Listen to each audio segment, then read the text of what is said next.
Hi everyone! Today I'm going to show you how to use Instagram dual camera feature so you can film with your front and back cameras at the same time. Let's jump in. First, open the Instagram app and swipe right to open the story or reels camera.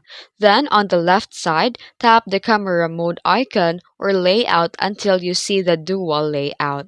Once selected, your screen will show both front and back cameras or dual screen, great for reaction, tutorials, or behind the scenes. Adjust the position or size of the selfie view if needed, then press and hold the record button to start filming. When you are done, edit as usual with text, stickers, or music, then share your story or reel.